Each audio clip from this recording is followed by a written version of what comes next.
Maybe as a starting point, walk us through your Tesla bull thesis. So in November 2020, when the S&P announced their inclusion of Tesla, that was kind of a moment many of us longtime Tesla bulls were waiting for.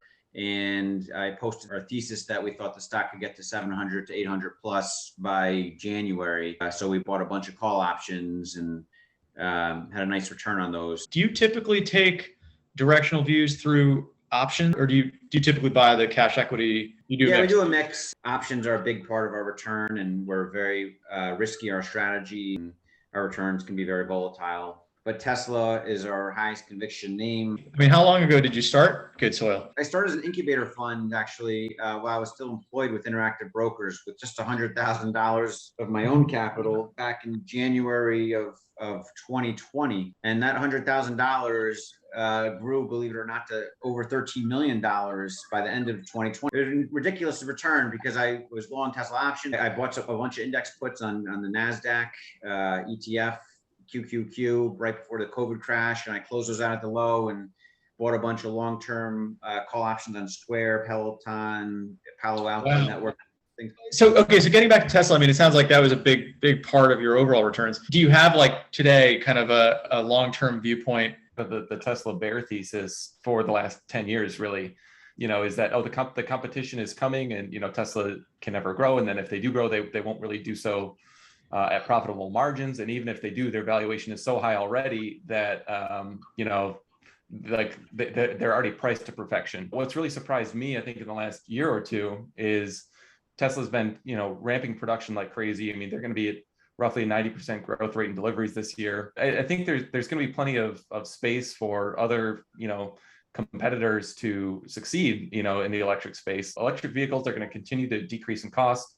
And they'll end up displacing, internal combustion engine vehicle sales. Tesla's, incredibly high growth rate top line and incredibly strong margins on the bottom line. Tesla is pursuing a super low cost autonomy, a vision only hardware stack. The entire 1 million plus fleet of vehicles would be capable of achieving basically being an Uber, but without a driver. So the idea is that for the fleet, the million cars you're referencing here, these would be owned by people who own Tesla cars, but they would opt in to this robo-taxi feature.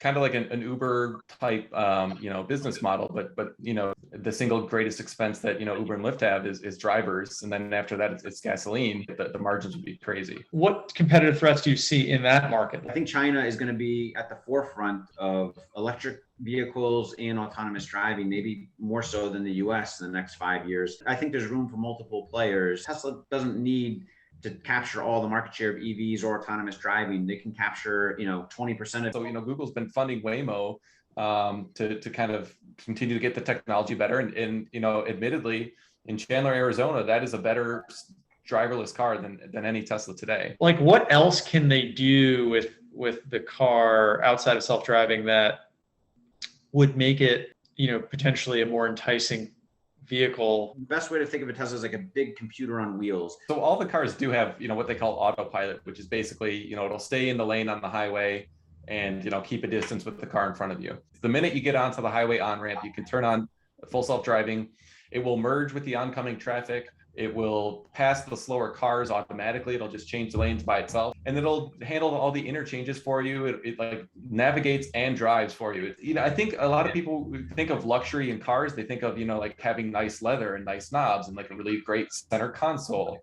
But I think there's this new form of luxury, which is just, convenience of like a much better driving experience. Moving on from Tesla, let's talk a little bit about crypto. Where are you seeing the best kind of opportunity to get exposure to crypto? Coinbase seems like a good proxy, as a stock to cover a lot of crypto and soon to be NFTs. I've been following Bitcoin and bought my first Bitcoin in 2011, a small amount. Oh, so you were like a frontiersman on the Bitcoin. Yeah. In terms of our fund and what we're doing around that, there's some stocks out there that are we view as proxies of Bitcoin, like MicroStrategy. We are bullish on Bitcoin. So what we're doing is we're selling options, or we're selling derivatives on the derivative of Bitcoin in a way. We're selling options around MicroStrategy in a way that if Bitcoin bounces around, then MicroStrategy will bounce around. We're bullish on Bitcoin, but we're by no means like Bitcoin maximalists. What we've seen with MicroStrategy, where like